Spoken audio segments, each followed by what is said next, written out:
Hello, everybody. Wolfgang here. Take two. I didn't have sound on my first one. Damn. Happy St. Patrick's Day. It is Monday, March the 17th. Pretty nice day here in Cincinnati, Ohio. The sun finally came out and we got warmer. It was like 34 this morning, and now we're at 50. But they're saying tomorrow will be at 70. So I don't know. We'll see. I hope my sound's working now. Anyway, so before I get any more aggravated, I took the van to Tire Discounter on Saturday to have the front end checked out and get the one flat tire replaced. Well, for the front end, they want $2,500. I was like, nope. There was a guy I work with. He's a mechanic. He's like, what is your van? I said, it's a 2001 Toyota Sierra. So he looked it up, like AutoZone, Auto Parts, whatever, for the shocks and struts. He said that whole system right there you can get for $200. I was like, you got to be freaking kidding me.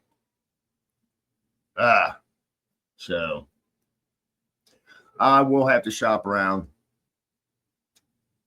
So I'm going to pick the van up Wednesday with the new tire on it. I can afford $130 for that. And I'll just let it sit in the garage until we save up the money to get the front end fixed. Man, it's like, I'm not a mechanic. I kind of wish I was now. I mean, I don't have any tools to work on a vehicle, especially today's vehicles. And I've said this before, the only car that I actually worked on was my 1963 VW Bug. I can work on that one. So with it being St. Patrick's Day, I'm going to share a little bit of history. So it says, the true history behind St. Patrick's Day. Modern St. Patrick's Day celebrations, at least in the United States, are likely to be characterized by commercial Lucky Charms and green beer, all of which has very little to do with the historical figure of the saint. As it turns out, it took centuries for the holiday to occur. The elements that now seem crucial to its celebrations. The March 17th celebration started in 1631, when the church established a feast day honoring St. Patrick. He had been a patron saint of Ireland who had died around the 5th century. A whopping 12 centuries before the modern version of the holiday was first observed, but very little is known about who he actually was, according to Marion Casey, a clinical assistant professor of Irish studies at New York University, and a regular marcher in the St. Patrick's Day parade in Manhattan.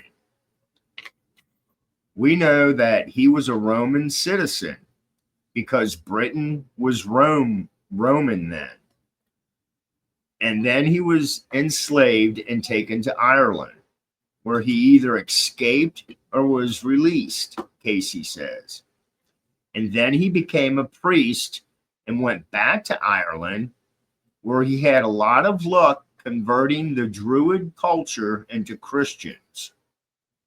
Legend says St. Patrick was actually born Wayne Suggett, but he had changed his name to Patricia. That's not Patricia. Patricus, or Patrick, which derives from the Latin term for father figure, after he became a priest. And that was supposed luck of his is the root. What? And that supposed luck of is the root of all the themed merchandise for modern St. Patrick's Day. It wasn't until the early 18th century that many of today's traditions were kicked into high gear. Since the holiday falls during Lent, it provides Christians a day off from the prescriptions of abstinence leading up to Easter.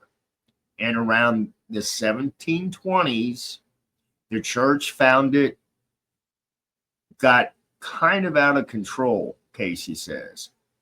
It was to remind celebrants what the holiday actually stood for that the church first associated a botanical item, customary for all saints, with St. Patrick assigning him the symbol of the likewise lucky shamrock.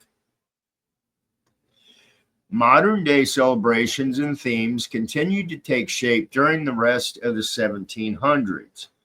In 1762, the first New York City parade took place. It wasn't until 1798, the year of the Irish Rebellion, that the color green became officially associated with the day, Casey says. Up until the rebellion, the color associated with St. Patrick was blue, as it was featured both in the royal court and on ancient Irish flags. But as the British wore red, the Irish chose to wear green. And they sang the song, The Wearing of the Green, during the rebellion, cementing the color's relevance in Irish history. As for the green beer, that's an even later addition. In fact, it wasn't until the late 20th century that Ireland repealed a law that initially kept everything, pubs included, shut down for the day.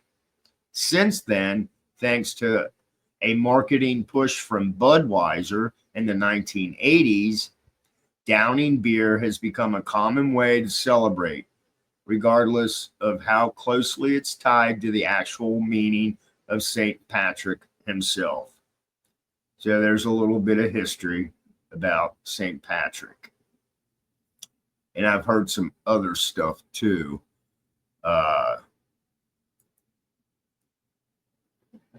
He supposedly had a dream or heard voices in his head telling him that he needed to convert the Druids to Christianity.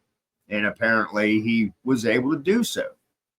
I knew a couple of people that went over to Ireland to kiss the Blarney Rock or whatever that rock's called.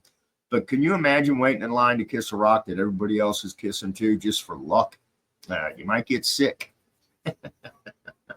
Anyway, so there you go. Happy St. Patty's Day. Oh, and the other thing, St. Patrick